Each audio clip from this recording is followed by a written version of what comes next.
Hello everyone, welcome back to my channel. स्वागत है आपका मेरे चैनल लवली की पाठशाला में। तो आइए शुरू करते हैं आज की क्लास। आज की क्लास में हम हिंदी पढ़ने वाले हैं। हिंदी का टॉपिक संज्ञा पढ़ेंगे।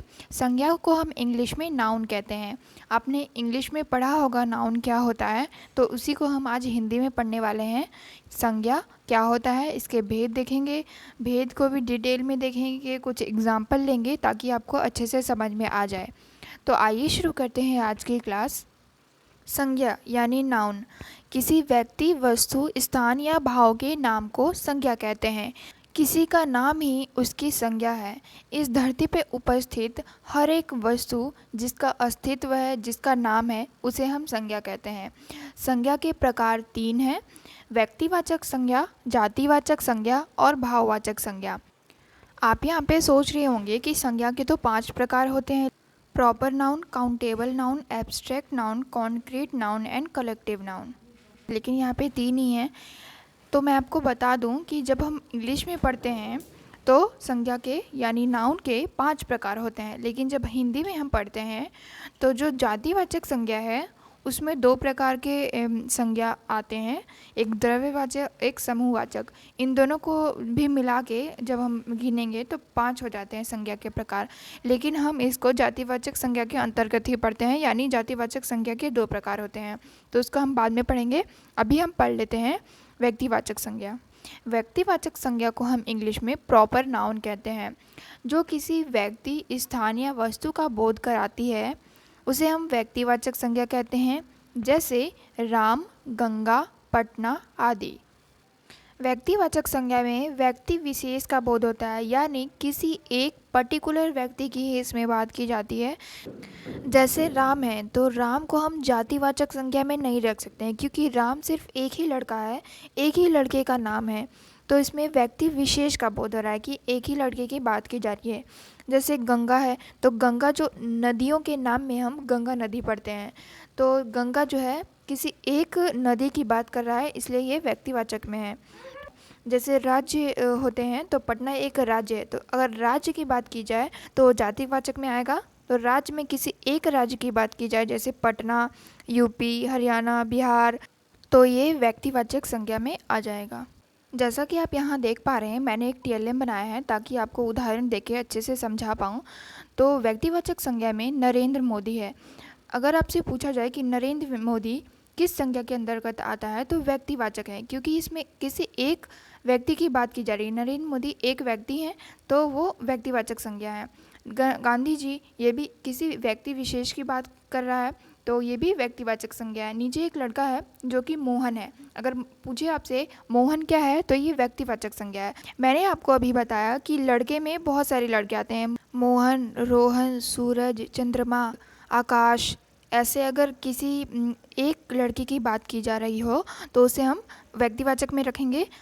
अगर आप हिंदी में प्रोजेक्ट बनाना चाहते हैं या फिर आपको हिंदी में अगर टीएलएम बनाने को मिले संज्ञा के ऊपर, तो आप इसे भी बना सकते हैं।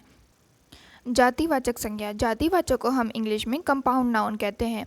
जो संज्ञा किसी जाति समूह का बोध कराती है उसे हम जातिवाचक संज्ञा कहते हैं, जैसे नदी, पर्वत, लड़की आदि।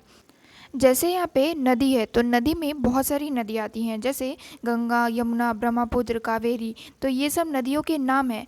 तो अगर सिर्फ नदी की बात की जा रही है तो वो जातिवाचक संज्ञा में आएगा। वैसे ही पर्वत में बहुत सारे पर्वत होते हैं, तो पर्वत अगर पूछे तो वो जातिवाचक होगा। और लड़की भी जातिवाचक होगा, क्योंकि यहाँ पे किसी विशेष लड़की की बात नहीं की जा रही है, किसी पर्टिकुलर लड़की का नाम नहीं लेके बात किया जा रहा है, तो यहाँ पे लड़की जो होगा वो जातिवाचक संज्ञा में होगा। आइए और उदाहरण लेते हैं, टीएलएम में देखते हैं और क्या क्या दिया है। जैसा कि आप यहाँ देख पा रहे हैं, जातिवाचक संज्ञा में कैमरा आया हुआ है। तो कैमरा आपने देखा होगा, बहुत सारे कंपनी के कैमरे आते हैं, जैसे कैनॉन, सोनी, डीएसएलआर, तो ये जातिवाचक में आएगा। वैसे ही मोबाइल, बहुत सारे कंपनी के मोबाइल आप चलाते होंगे, जैसे Sony, Samsung, Motorola, Redmi, Realme, Vivo etcetera. तो ये सारे जो हैं कंपनी के नाम है, लेकिन अगर मोबाइल की बात की जा रही है तो वो जातिवाचक में आ जाएंगे। वैसे ही कुत्ते में भी बहुत सारे कुत्ते होते हैं, जो लोग पालते होंगे वो जानते होंगे कि कुत्ते के भी बहुत सारे कैटेगरी होते हैं, बहुत सारे नाम होते हैं। तो अगर कुत्ते की बात की जा रही है तो वो जातिवाचक संज्ञा में आएगा। जातिवाचक संज्ञा 2 प्रकार के होते हैं। पहला द्रव्यवाचक संज्ञा, दूसरा समूहवाचक संज्ञा। द्रव्यवाचक संज्ञा जिस शब्द से सामग्री या पदार्थ का बोध होता है उसे हम द्रव्यवाचक संज्ञा कहते हैं।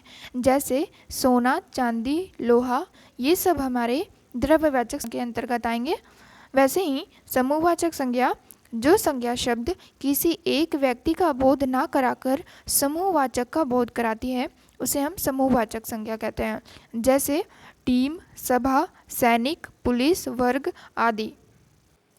अब आप सोच रहे होंगे कि समूहवाचक संज्ञा और जातिवाचक संज्ञा में क्या अंतर है। तो मैं आपको बता दूं, जब हम समूहवाचक संज्ञा की बात करते हैं तो एक टीम में कई सारे सदस्य आते हैं। वैसे ही एक सभा में कई सारे मेंबर्स या फिर सदस्य आते हैं। इसमें एक टीम में कई सारे सदस्य होते हैं, इसीलिए ये समूहवाचक संज्ञा है। तो टीम, सभा, सैनिक, पुलिस, पुलिस में भी बहुत सारे पुलिस होते हैं, और वर्ग और आदि। तो ये हमारा समूहवाचक संज्ञा होगा। आइए अब देख लेते हैं टीएलएम में क्या दिया है। तो समूहवाचक संज्ञा में जैसे यहाँ क्रिकेट खेल रहे हैं बच्चे, तो क्रिकेट में एक टीम में कई सारे सदस्य होते हैं, तो ये समूहवाचक संज्ञा के अंतर्गत आएगा। वैसे ही नीचे हम कोई लूडो खेल रहा है, कोई चेस खेल रहा है, तो वो सारे समूहवाचक में आएंगे। और वैसे ही द्रव्यवाचक में आपका पानी, दूध, शैम्पू, तेल, ये सारे द्रव्यवाचक में आते हैं। आई होप आपका कन्फ्यूज़न क्लियर हो गया होगा। तो आइए आगे पढ़ते हैं। नेक्स्ट हमारा है भाववाचक संज्ञा। भाववाचक संज्ञा को हम इंग्लिश में एब्स्ट्रैक्ट नाउन भी कहते हैं। किसी भाव, गुण, दशा आदि का ज्ञान कराने वाले शब्द को हम भाववाचक संज्ञा कहते हैं। जैसे पुरुष का पुरुषत्व, गुरु का गुरुत्व, मम का ममतव्य, सुंदर का सुंदरता, थकान का थकावट। भाववाचक संज्ञा को हम फील कर सकते हैं, सिर्फ उसको महसूस कर सकते हैं, उसको नापा तोला नहीं जा सकता है। जैसे खुशी, दुख, रोना, भावुक होना। संसार में जितने भी इमोशंस, जितने भी फीलिंग हैं, वो सारे एब्स्ट्रैक्ट नाउन के अंतर्गत यानी भाववाचक संज्ञा के अंतर्गत आ जाते हैं। तो आज के लिए सिर्फ इतना ही। मिलते हैं नेक्स्ट वीडियो में। अगर आपको इसमें कोई डाउट होगा तो आप कमेंट में पूछ सकते हैं।